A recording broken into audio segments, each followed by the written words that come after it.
Acción, tu revista mensual de cine y series, con los mejores estrenos de cine, fichas y reportajes coleccionables, series de televisión y 4 pósters todos los meses. Búscala en tu kiosco.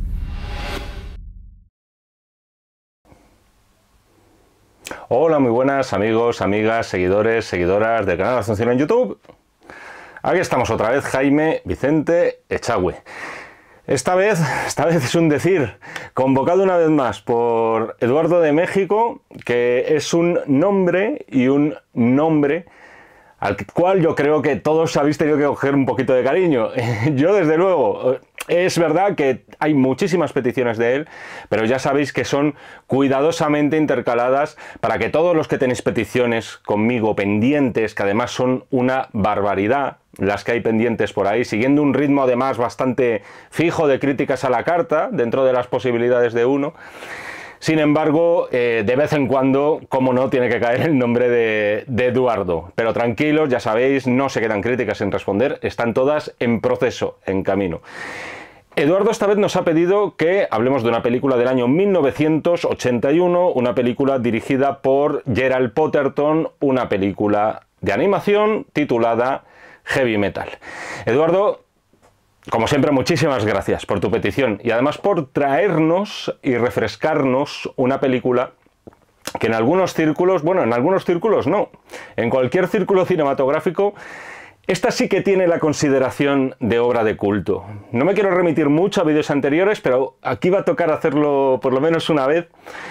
En el vídeo que tuve la oportunidad de hacer, además precisamente a petición de Eduardo, sobre ciencia ficción de culto, empleé varios minutos, a lo mejor demasiados, en intentar discernir qué era y qué no era una película de culto. Al final quedábamos en que era una etiqueta bastante, vamos a decir, subjetiva. Al final era casi una opción por parte de un individuo en concreto que considere esta para mí es una película de culto a la cual le debo adoración, o de una comunidad de gente que de forma, vamos a decir, espontánea y no planificada, coinciden en un gusto en concreto por una película, vamos a decir, alejada de lo que son los cánones más comerciales o más tradicionales del cine, ¿no? De todas formas, luego, justo a continuación voy a hablar un poquito de por qué la película de Heavy Metal sí que podemos considerar una película de culto. Por cierto, que estaba ausente, es decir, varias ausencias, cómo no. Uno de vosotros me lo dejó caer en los comentarios y dije, toma ya, es que tiene toda la razón. O sea, en la antología que hice, muy personal, e intentando también por un lado ser parcial y objetivo y situar aquellas películas que quizás no me maravillaban, pero que tenían que estar dentro de la ciencia ficción de culto, una película que perfectamente podría haber estado incluida en esta categoría era este Heavy Metal. Pero bueno, esta es una película de episodios y una película de animación para adultos, pero para adultos de verdad. Es decir, esto no es como una película de animación que dices, no, la podéis ver con vuestros hijos o con vuestros sobrinos tipo Pixar. O sea, no. Esta es una película única y exclusivamente para mayores de 18 años. Una película con sexo y con violencia, aunque hay que decir que más sexo que violencia. Y además con un lenguaje no adecuado para todas las audiencias, como dirían en las portadas de los discos. Explicit lyrics. A ver, ya os lo he dicho, fue Eduardo además el que me pidió hace unas semanas ese vídeo especial sobre ciencia ficción de culto. ¿Por qué puede considerarse Heavy Metal una película así, una película de culto? Y es verdad que a su vez con elementos de ciencia ficción. Yo en todo caso la encuadraría más en la fantasía, aunque hay elementos de ciencia ficción, indudablemente. Es una película de culto porque esta es la típica película que un chaval, no ya de principios de los años 80, eso ya muy difícil, yo creo que más bien entrado en los años 80, se moría de ganas por ver. O sea, me da la sensación, sin haberlo vivido, porque yo nací muy poquito antes de ver Heavy Metal, yo os digo que no tenía la edad adecuada para haberla visto en su momento, pero sí que me da la sensación que es de esas películas que debían resonar en el patio de un colegio. Es decir, que algún afortunado habría conseguido burlar la censura paterna o tenía unos padres súper abiertos de mente, habría que decir, y había tenido acceso a esta película, supongo que en el mercado del vídeo, no tanto en su distribución cinematográfica, que ahora mismo ignoro hasta qué punto fue distribuida esta película en salas comerciales. Es la típica película, vamos a decir, con ese tono prohibido, un poco de ay, la quiero ver porque hay un chaval más mayor que yo diciendo que esta película mola un montón, que ha visto esto, que ha visto lo otro, etcétera. Pero también, y aquí ya entro a mojarme, a hacer la crítica a la carta, que al final es lo que nos pedís siempre, creo que es una película que no ha aguantado demasiado bien el paso del tiempo. O sea, tú ves Blade Runner, otra crítica a la carta de un servidor, más reciente incluso, y aguantaba en 1982, yo creo que algo un poquito más que aguantar, estaba adelantada a su tiempo en el 82, pero te aguanta perfectamente en el 92, te aguanta en el 2022 y Blade Runner me atrevo a decir que va a aguantar perfectamente en el 2042 o en el 2049, ya que estamos hablando del universo de Blade Runner. También te puede ser una película, para mí, obrita maestra indiscutible dentro del género ciencia ficción, acción o como lo queráis ver, pero vamos a decir más lúdica y más barata, como puede ser el primer Terminator de James Cameron, el del año 84, y también aguanta bien, con sus cositas ochenteras, es decir, con sus detalles que dices, joder, esto solamente podría verlo en una película de esa década, pero es una película que argumentalmente se mantiene intacta. Heavy Metal, incluso teniendo en cuenta que es un campo como el de la animación, y en este caso encuadrado además en el género fantástico, donde están permitidos todos los excesos de cualquier tipo, excesos que por otro lado en una película de live action, en una película de imagen real, no sería fácil llevarlos a cabo, y donde es ahí, en ese campo más artesanal de la animación, por supuesto, ni qué decir tiene, que estamos hablando de animación artesanal, me atrevo a decir que tampoco ha aguantado en algunos segmentos. Una película de episodios, esto también voy a hablar de ello ahora, porque tiene su importancia a la hora de juzgarla, pero en algunos segmentos me atrevo a decir que incluso técnicamente se le nota que no ha pasado el tiempo de forma muy benigna por la película. En cuestiones técnicas tenemos, insisto, un tipo de animación muy artesanal, eso es verdad, con algunos detalles fabulosos, que eso lo vamos a ver en este vídeo, con algunas técnicas no pioneras exactamente, pero sí que se iban perfeccionando en estos años y que luego ya, bueno, las tenemos todos en los teléfonos móviles, y me estoy refiriendo a la famosa rotoscopia, que luego veremos también, pero es verdad que a ojos de hoy se le nota esta película más acartonada y con menos vida que otras cintas de animación muy coetáneas, muy de la misma época.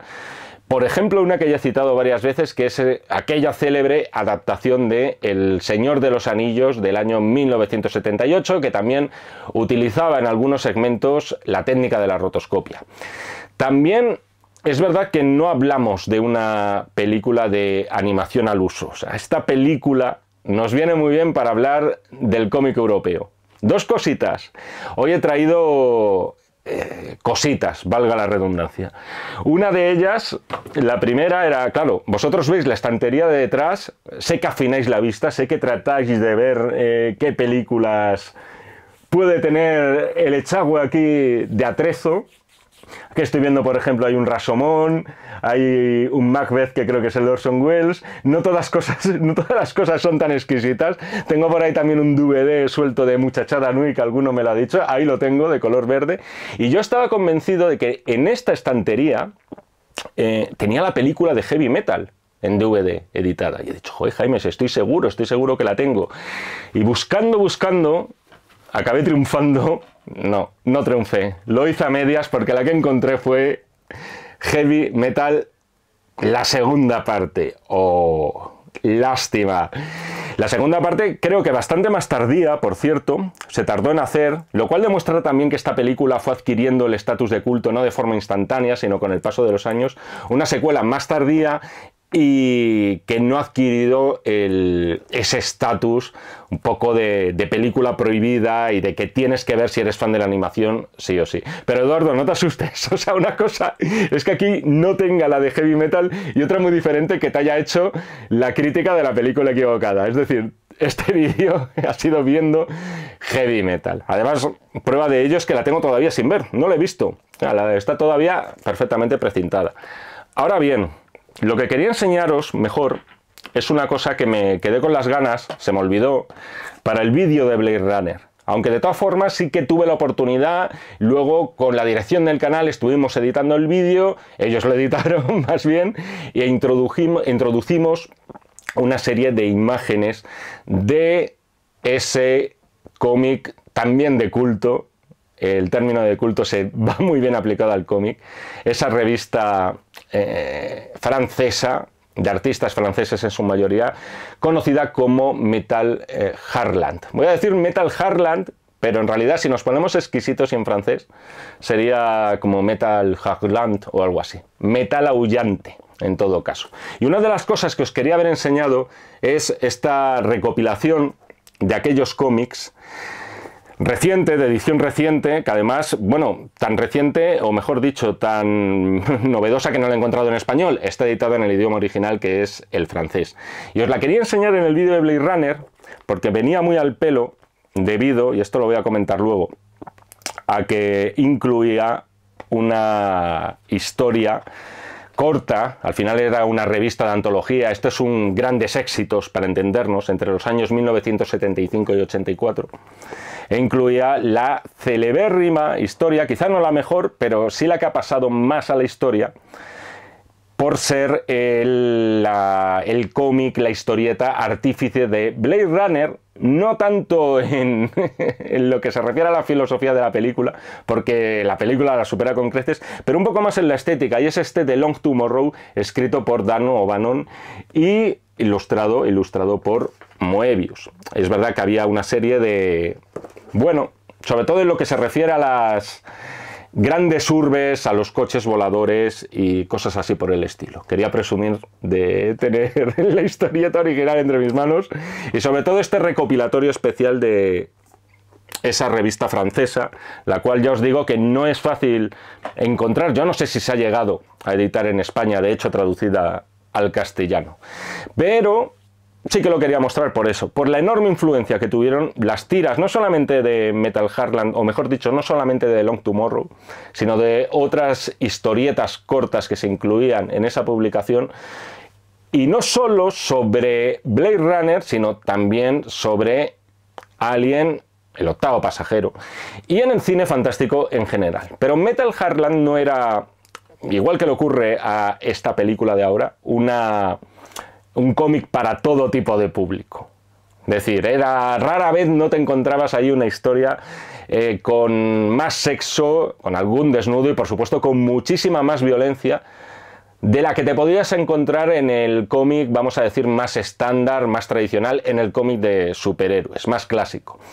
Ya os lo he dicho, uno de los ilustradores de aquella revista era Jean Giraud, alias Moebius, un nombre que no estuvo involucrado en Blade Runner, pero sí en la película anterior de Ridley Scott, curiosamente, Alien, el octavo pasajero, una de las aportaciones grandes de Moebius. Su principal aportación, que no fue poca, fue el diseño de esos trajes espaciales que lucían los tripulantes de la Nostromo cuando desembarcan en el planetoide LV-426, y a Kane le sucede lo que ya todos sabéis que sucede y que es historia de la ciencia ficción. Tan influyente fue el legado de esta revista, y me voy a expandir un poco en esto, o explayar más bien. Tan influyente fue el legado, además dentro de, vamos a decir, de las corrientes más undergrounds e iconoclastas, en general, ya no solamente del cómic, que motivó un remake, una iniciativa similar, prácticamente calcada en Estados Unidos, y que se llamó, como la película que hoy nos ocupa, que es Heavy Metal, así tal cual, como el género del rock and roll. Al principio era una publicación que se limitaba a adaptar al inglés las historias contadas por Moebius y demás, pero con el paso del tiempo, viendo que también tenía un público quizá no masivo, pero sí muy fiel, fue añadiendo contenido propio y aprovechándose además de los autores norteamericanos, como así tenía que ser. Uno de ellos, por ejemplo, Richard Corben, fallecido hace ahora un par de años, y uno de los padres del cómic para adultos en Estados Unidos. Y fue así, al final, como surgió la posibilidad de hacer una adaptación al cine de la revista Heavy Metal. Y en ese sentido hay que decir gol por la escuadra, porque la impresión que tienes mientras estás viendo la película es precisamente esa.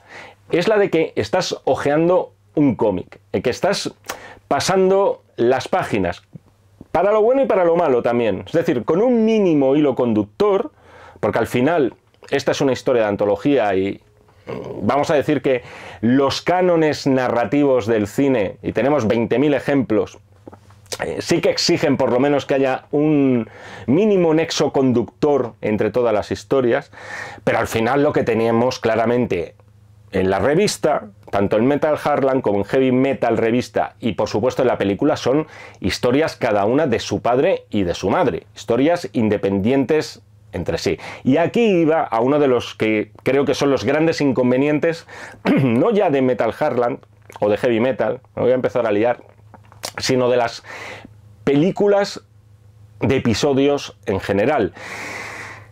Porque el resultado al que están condenadas este tipo de películas es que es precisamente eso, una condena. O sea, el resultado que van a ofrecer la mayoría de los casos es un resultado irregular. En conjunto, quiero decir, un resultado desigual. No solo porque las historias no abarquen el mismo tiempo, cosa que, por cierto, vamos a ver que aquí sucede. Y no siempre, además, de la forma más deseable. Hay algunas historias que dices, joder, esta tenía más empaque, la podrían haber estirado un poquito más el chicle. El resultado es irregular porque constatas que no todas las historias tienen el mismo interés, no todas tienen el mismo peso ni el mismo poso, y se nota muchísimo cuáles están de mero relleno y las que sí que ves, percibes, sientes que se han tratado con infinito más mimo y con infinito más cariño. Pero eso es algo, ya os digo, inherente a cualquier película de episodios. Y lo vamos a ver, por cierto, en futuras críticas a la carta que me habéis pedido. Pero en este caso, no del género fantástico, aunque algo de fantástico tiene, no del género de terror, un poquito de terror también hay. Pero no es el campo de la ciencia ficción, será una película de episodios, vamos a decir, cómica. Este tipo de películas, insisto, están siempre condenadas a ser irregulares porque al final tienen la obligación, cada una de las historias, de condensar en apenas 15, 20, 10, 25 minutos, los que sean, una regularidad que no es fácil de conseguir ni siquiera en un metraje, vamos a decir, de hora y media, que por cierto es lo que dura aproximadamente esta película. En todo caso, la sensación es, no sé si alguna vez habéis acudido a un festival de cortos. O sea, la sensación con la que yo acabo de ver una película como Heavy Metal es esa precisamente. He visto un festival de cortos. En un festival de cortos, sobre todo, si son más amateur o de estudiantes, a veces cuesta mucho dar, o suele haber muy poquitos que te gustan y muchos que se te van a olvidar justo al instante. Y yo, esa es la sensación que tengo. No el de haber visto un largometraje perfectamente cohesionado, sino una colección de historietas. Eso es una revista de cómics. Eso era lo que hacía Metal Heartland. Eso es lo que hacía Heavy Metal. Posiblemente sí, pero estamos hablando de soportes distintos. Cómic, cine. Los dos tienen cosas en común, los dos tienen el uso de encuadres, tienen otro tipo de elementos que puedes considerar más o menos podrían compartirse, pero sin embargo estamos hablando de soportes totalmente diferentes. Cada uno te atrapa, cada uno te conquista, cada uno te hipnotiza con fórmulas, vamos a decir, distintas. Resultado, ¿qué tenemos con este Heavy Metal? Tenemos una rareza de culto, sin ninguna duda. En este caso, sí, Eduardo, esta sí que es de culto. Para aficionados a la ciencia ficción, y aquí me voy a permitir ese galicismo que no existe en castellano, ya que estamos hablando de Metal Hurlant, para la ciencia ficción más bizarra, en su sentido extraño, insisto, no me lo digáis que ya lo sé, bizarro en español significa otra cosa diferente, esto sería del bizarre francés, la ciencia ficción más extraña y adulta, y que creo que en todo caso, habiéndola visto otra vez, habiendo hecho no un cómputo matemático de puntuar a cada historia con una notita y luego voy a hacer la media entre todas y tal, me parece demasiado frío. Prefiero quedarme en las sensaciones. Yo creo que Heavy Metal al final, con sus valores y sus debilidades, es una película que no merece una calificación inferior a las 3 estrellas sobre 5, ni más ni menos. Por cierto, uno de los atractivos de la película, la banda sonora, era inevitable. Llamándose la película Heavy Metal no podía ser de otro modo. O sea, tenemos canciones de bandas metaleras, además, claro, es que es justo en la época, es decir, finales de los 70 y principios de los 80. Son aquellos años en los cuales estas bandas cortaban el bacalao. Entre ellas tenemos Blue Oyster Cult, culto de la ostra azul, y también tenemos a Black Sabbath. Black Sabbath, por cierto, creo que repitiendo. Era inevitable que esto ocurriera, pero no quiero dejar de mencionar a un supercompositor en estas lides. Es un caso muy curioso el de Elmer Bernstein, porque claro, tiene partituras que son el clasicismo personificado, que casi entronca con la edad de oro de Hollywood, aunque es más tardío él.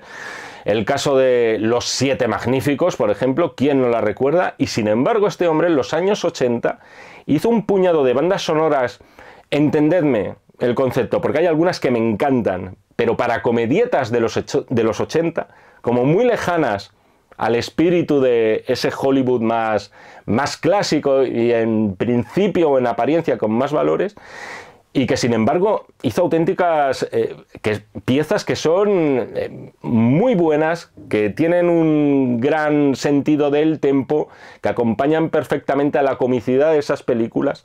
Y en este caso en concreto no tenemos una banda sonora cómica, pero sí una banda sonora que por momentos adquiere cierta épica, dependiendo también de la historia en la cual nos estemos situando. Los episodios, decía antes, hay un hilo conductor, hay un hilo conductor. O sea, tenemos ese padre astronauta que desciende a la Tierra en un cochazo, por cierto, un Corvette, y que le da a su hija el regalo soñado por todo niño la mañana de Navidad o la mañana de Reyes, que es una esfera verde que responde al nombre de Lochnar y que es la suma de todo mal. O sea, esto ya es el inicio, es decir, es muy posible que algunos, quizá motivados por la crítica que yo estoy haciendo aquí en este vídeo, digan, le voy a dar una oportunidad a Heavy Metal. Si los primeros 2-3 minutos, diría incluso menos, el primer minuto de película, decís, ¿esto qué es? Mi consejo es que no la sigáis viendo, ¿vale? Porque va a ir de ese palo constantemente. Esto al final, insisto, es que más que cine, al final es casi una... es casi un experimento underground, y yo creo que en ese caso también hay que valorar a la película como tal. Esa esfera, ese Lochnar, esa suma de todo mal, es, se supone, quien está narrando a esa niña las historias que vamos a ver a continuación. Por cierto, esta historia del astronauta se basa en un cómic escrito por Dan O'Bannon, el célebre guionista, uno de los co-guionistas, mejor dicho, de Alien, y no va a ser la primera vez, o la última, mejor dicho, que le vamos a citar, porque viene a continuación, así, sin ir más lejos. Su nombre hay que mentarlo en la primera historia, que se titula Harry Canyon. Este es interesante porque volvemos a Blade Runner aquí. Y ojo, esto es más interesante todavía. Un año antes de que se estrenara la película de Ridley Scott, de que estuviera, no sé, yo creo que ni en rodaje, posiblemente en momento de preproducción. Y si encontráis similitudes con la peli de Ridley Scott, en lo que vemos en este segmento de Harry Canyon, es muy lógico porque se inspira levemente en ese The Long Tomorrow, en ese El Largo Mañana, la historia corta de Moebius, con guión de Dan O'Bannon, que, como ya os he dicho antes, inspiró de algún modo, por lo menos así ha trascendido en la historiografía cinematográfica, al Blade Runner 1982. Este Harry Canyon, de hecho, lo podemos calificar como un techno-noir, tal cual hacíamos en Blade Runner. Es decir, una historia de corte de género negro clásico, con el típico loser desastroso que de la noche a la mañana se ve metido en un follón de altos vuelos y tremendos. Esa sería la parte noir, pero luego nos falta la parte techno, que es ambientado en un futuro, en mi nueva palabra de moda, que es hipertecnologizado. O sea, en este corto de Harry Canyon podéis ver coches voladores, un precedente de los spinners de la película de Ridley Scott del 82, y de hecho se atisban cosas también más escénicas, más de puesta en escena de la película de Ridley Scott, porque tenemos esa ciudad sucia, inabarcable, que parece que te va a devorar, y despersonalizada de todo lo que pueda ser un atisbo de humanidad. En todo caso, hay que decir que esta historia es lo que os comentaba antes, va a ser esto recurrente en el vídeo. La historia no va mucho más allá, es decir, tenemos un taxista bastante cochambroso que se enrolla con una chica a la que persiguen unos mafiosos. Ella resulta ser una mujer fatal, al estilo del género negro. El taxista se la carga y colorín colorado. Por cierto, no voy a comentar, porque yo creo que tampoco ni Eduardo quiere, ni creo que sea la pretensión de estos vídeos, de estar comentando todo el rato los cambios sociológicos que podía haber que se han podido producir en los últimos 40 años. Vamos a decir que una película como Heavy Metal a día de hoy no se rodaría directamente. O sea, las sensibilidades que puede haber hoy son muy diferentes a las que podía haber en el año 81. Sin más y sin otra historia. Eso es un dato meramente objetivo. Incorrección política a tope en esta película. Algún otro detalle creo que voy a comentar por ahí. Más cositas. Tenemos también una historia, la siguiente, titulada DEN. Deletreo: Dinamarca, España, Noruega.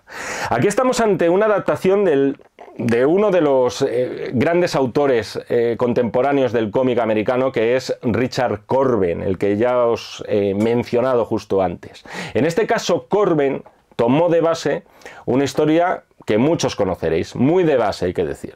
El John Carter de Edgar Rice Burroughs, del cual, por cierto, se hizo una adaptación a la gran pantalla hace unos poquitos años. Tomó de base al menos ese paso de nuestro planeta, o ese viaje desde nuestro planeta a un mundo fantástico poblado de criaturas extrañas y monstruosas.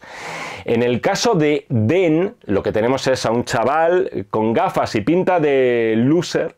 Esto, por cierto, es también muy del cómic de aquella época, muy también del caso de Creepshow, que sería el equivalente a imagen real y más bien basado, ya lo sabéis, en aquellos cuentos de la cripta de género terrorífico, pero sería un equivalente más o menos. Las películas de episodios de género de terror y corte fantástico de ciencia ficción, la verdad es que tuvieron su... No voy a decir su momento de gloria, pero sí cierto predicamento en los años 80. A este chaval pringadete se le cruza la famosa esfera verde, el Lognar, y es teletransportado a un mundo propio de la espada y brujería, que es otra de las cosas que no vamos a ver aquí por última vez, por cierto, y del cual se nutrió muchísimo también el Metal Hardland y después Heavy Metal Comics. La mayoría de estas historias, por cierto, aquí lo aprovecho también para recordarlo, la mayoría, la gracia que tienen es su puesta en escena. Es decir, la recreación de mundos fantastiquísimos y loquísimos. Y eso, por un lado, está muy bien. Eso es donde yo creo que radica el encanto. Es el motivo por el cual a esta película le doy al final, no sé, ponerle un 6,5, un 7, según lo queráis ver. Yo ya me he cansado de intentar hacer el conversor estrellas nota del 1 al 10. Más o menos la media siempre sale. Pero esta película, como ocurre a las películas de episodios, y en esta especialmente, yo creo que eso es un lastre, es que para mí se descuida muchas veces lo que es la historia y acaban siendo en realidad anécdotas estiradas y acaban siendo historias bastante intrascendentes. En este caso, ese chaval en ese mundo se transforma en el Den del título. ¿Quién es este Den? Pues un musculoso guerrero que salva a una chica de un sacrificio. Una chica que, como él, venía de la Tierra y que acabó teletransportada a ese mundo. La falta, por otro lado, de grandísimas historias que tenemos en los cortos, vamos a llamarlos, de heavy metal, se compensa con un sentido del humor, y aquí vuelvo al tema, vamos a decir, muy de los años 80. Es decir, en este mundo no faltan mujeres de busto generoso, que no nos engañemos, porque al final esto sería de tontos obviarlo, o mejor dicho, sería más bien de cierta idiotez, porque es que eso es algo connatural. Era algo, un rasgo muy distintivo tanto de Metal Heartland como del heavy metal americano. Por supuesto, sexo raudales. Den se lo monta con la chica. La reina mala, porque aquí hay reina mala que también le desea, va por ahí dando por saco, y su reflexión en un momento dado de este chico es: 18 años sin comerme una rosca y hoy hago doblete. Esta ha sido por lo menos la frase en la versión doblada. Y esto al final, por cierto, lleva una reflexión bonita. Pese a que no sean historias súper elaboradas y vamos a decir que más allá de la puesta en escena, súper originales. Es una reflexión muy bonita, muy obvia, muy masticada 1000 veces, pero es bonita. O sea, ante la posibilidad de volver a la Tierra que tiene este chico, ante la posibilidad de vivir una vida sin monstruos, ni peligrosos, ni insectos y bichejos voladores asquerosos, y en definitiva sabiendo que en la Tierra su esperanza de vida se va a ver acrecentada, va a subir muchísimo, más que en ese mundo sobrenatural, la reflexión que se hace este chico es que yo en la Tierra, al fin y al cabo, no soy nadie. Y es bonito eso, porque me atrevo a decir que todos los que, como yo, os abstraéis del mundo cuando estáis viendo una película, estáis leyendo una novela que os está absorbiendo, o estáis leyendo un cómic, como puede ser este caso, es algo que siempre os habéis preguntado, os habéis dicho alguna vez: ¿cómo molaría vivir en este otro mundo, al otro lado de la pantalla, al otro lado de la página, al otro lado de la viñeta? Luego, eso es un instante, también os digo, yo, al final, los pies en la tierra, dices, como en casa, en ningún sitio, eso está claro. Más cositas, tenemos ahora una historia que es, es tremenda. Capital Stern se llama, no me salía el nombre, en este caso basada en una historia de Bernie Wrightson, uno de los co-creadores. Aquí ya os digo que van saliendo nombres muy míticos para todos aquellos fans del cómic, insisto, de este cómic, vamos a decir, un poco más para adultos. Es uno de los co-creadores de La Cosa del Pantano. Esta historia del Capital Stern es, bueno, delirante. O sea, al principio vemos una estación espacial tipo 2001 de Kubrick, quiero decir. Pero eso sí, no os engañéis, aquí de Kubrick nada. O sea, esta es la historia más descerebrada de todas. Rivalizando seriamente con una que os voy a decir después. En este caso tenemos ese Capitán Stern del título, juzgado por, bueno, 12 asesinatos, 37 violaciones, 13 robos, un testigo claramente comprado empieza a declarar a su favor, hasta que se cruza la famosa esfera, el Lochnar, y comienza este hombre a acusarle de todo tipo de cosas. Aquí suelta, aquí sí que no las voy a decir, aquí suelta alguna ocurrencia que tiene gracia. Pero vamos, otra historia un poquito de usar y tirar, otra historia intrascendente, con este sujeto al final convertido en un ser forzudo que persiga a este deshonrosísimo capitán para el ejército. Vamos ahora con un caso curioso, que es el corto que se titula B-17. En este caso se ve cierta influencia de, vamos a decir, el rival del cyberpunk, que sería el steampunk. Esto ya lo he mencionado alguna vez, al contrario que el cyberpunk, esto apuesta por otra cosa, es un subgénero que recrea un pasado, vamos a decir, alternativo, donde la tecnología está infinitamente más desarrollada que en nuestro presente real. Aquí tenemos aviones, tenemos ametralladoras, estamos, se supone, en algo parecido a la Segunda Guerra Mundial, tenemos ese bombardero B-17 del título, donde todos los tripulantes han palmado. Sin embargo, hace acto de presencia la esfera, que parece revivir a estos tripulantes, pero en plan mal. ¿Y cómo es en plan mal? En plan zombie. Y de hecho, uno de ellos empieza a devorar a los supervivientes.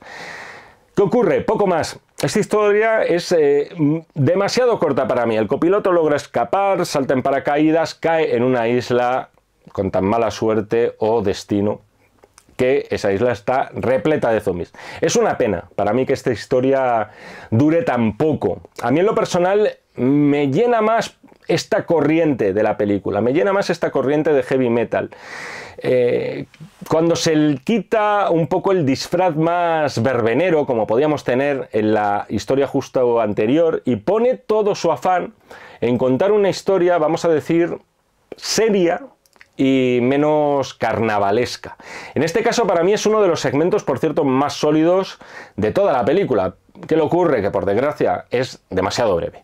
El título de la siguiente es, por lo menos en castellano, Tan hermoso, tan peligroso. Esta es la que os decía antes, que en delirio y locura rivaliza perfectamente con la de Capitán Stern. Aquí la cosa va de un científico que parece un tipo respetable, que acude a una reunión Pentágono, más ni menos, para dar su análisis o ofrecer su análisis sobre unas extrañísimas mutaciones que se están cebando con la población. ¿Qué ocurre? Que aparece la esfera verde y este señor se convierte así por el artículo 33 en un violador y la toma con una taquígrafa. O sea, afortunadamente una nave espacial se lleva a ambos de allí. Una nave con forma de cabeza redonda. No me preguntéis por qué ni cómo, pero los dos bichos que tripulan la nave snifan kilos de cocaína en el suelo y la taquígrafa acaba en la cama con un robot, vamos a decir, con forma de rata. Lo cual, por supuesto, es una nueva oportunidad que tienen aquí los responsables de la película para mostrar carne, que es otra de las tónicas de heavy metal. Lo mejor lo que le dice la chica, por cierto. O sea, está bien, me casaré contigo, pero quiero una boda judía. Así, literal. No es mal remate.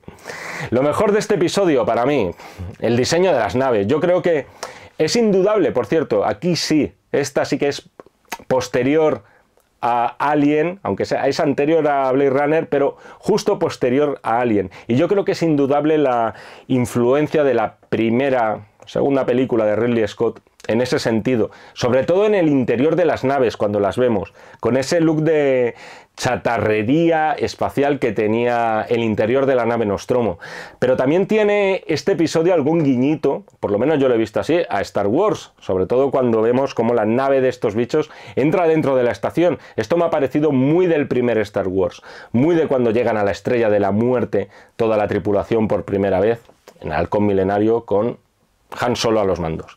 Vamos ahora con el último episodio de la película, el titulado Tarna, en este caso con T de Toledo y 2 AES, motivo por el cual he hecho esa extrañísima pronunciación.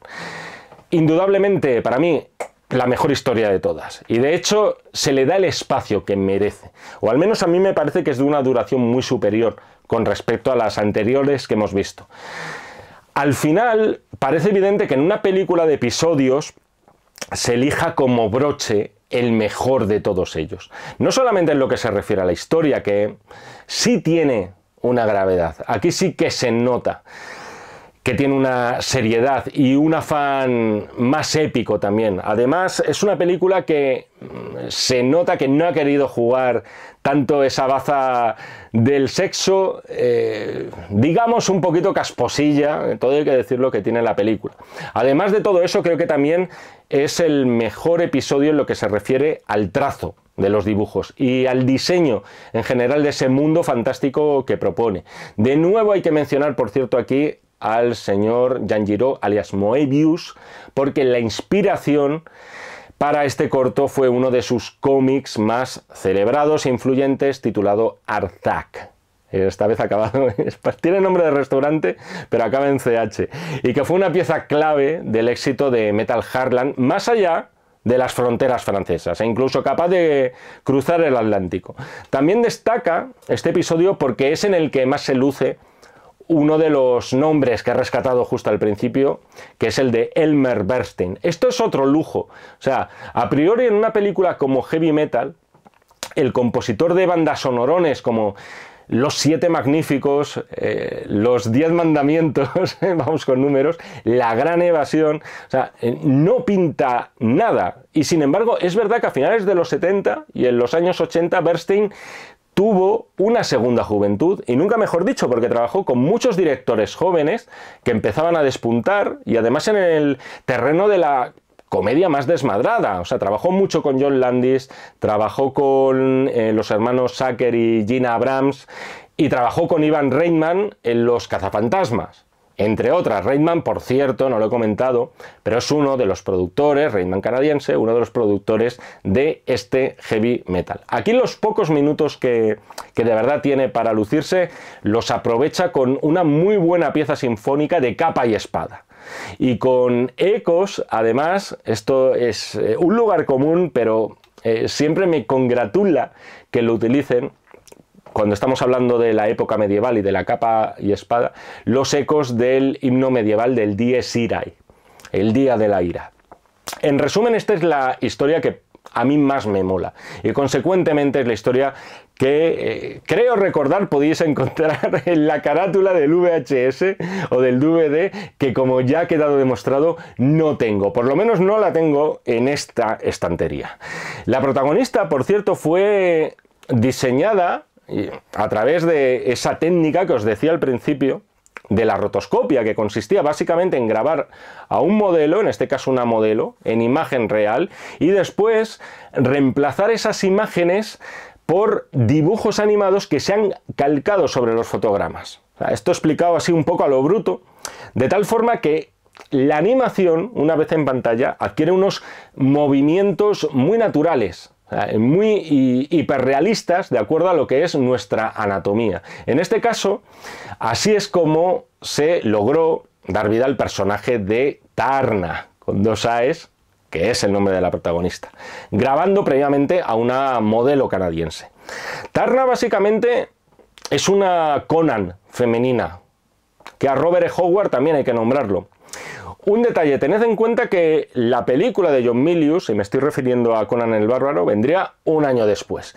Por tanto, salvo en los cómics y novelas gráficas, no había demasiados precedentes en el cine, quiero decir, al respecto, lo cual también hay que tener en cuenta al valorar esta película, y cómo se ha adelantado visualmente, ha adelantado algunos conceptos que después sí que se aprovecharían en películas posteriores, e incluso más célebres y más conocidas, como podía ser el Conan el Bárbaro, que se estrenaría justo un año después. Es un mérito más. En este caso, estamos aquí ante ese mundo de espada y brujería, o de capa y espada, como lo queráis decir, donde el Lochnar hace acto de presencia. En este caso cae en un volcán y la lava verdosa transforma a un poblado aparentemente inocente en un ejército de bárbaros que roban, matan e incendian todo lo que se encuentran a su paso. Uno de estos poblados de gente que intelectual y científicamente parecen mucho más avanzado, invocan a estos tarquianos, una raza guerrera ya extinta, pero de la cual queda Taarna, nuestra protagonista. Aquí vemos influencias de Conan, en este caso, obviamente, por motivos biográficos, vendría un año después, no de la película, pero sí de la obra de Robert E. Howard. Y de los cómics, por cierto, que vendrían posteriormente a la novela de la mano de Marvel. Pero también hay guiños al Señor de los Anillos y, por supuesto, a las leyendas artúricas. Fijaos en ese instante, por cierto, en el que vemos a una espada que desciende de un río rojo, como la de Excalibur. Excalibur, por cierto, y hablo de la película de John Boorman, que se estrenó Yo creo que fue un poquito posterior a esta, pero quizá me estoy tirando un triple. Yo creo que sí.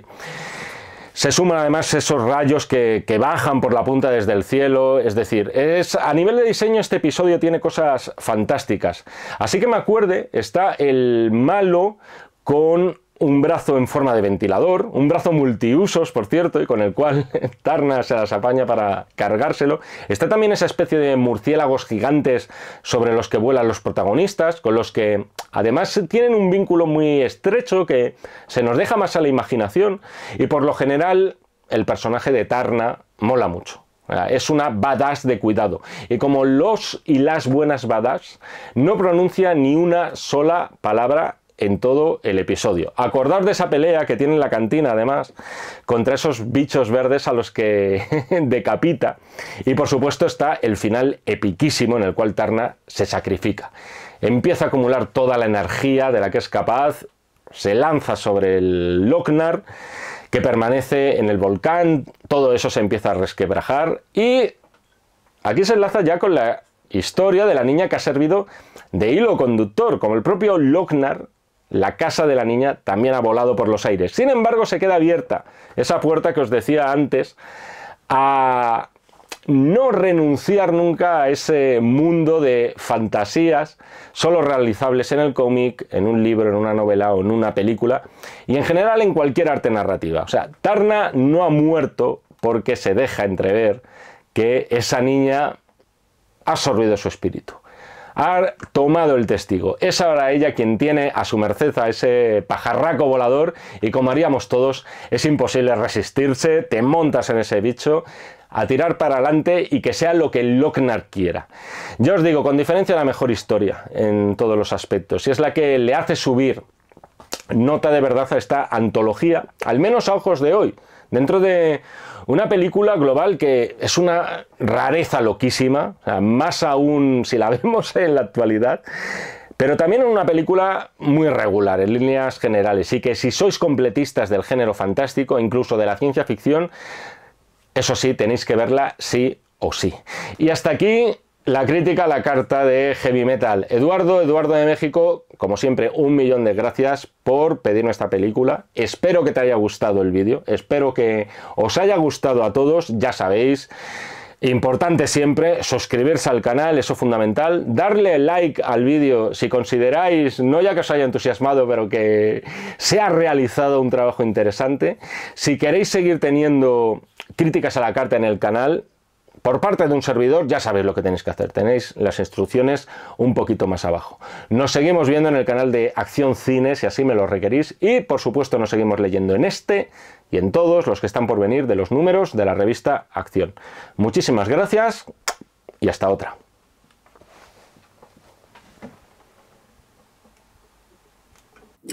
Acción, tu revista mensual de cine y series. Con los mejores estrenos de cine.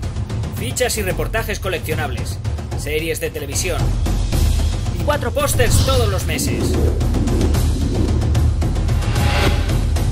Búscala en tu kiosco.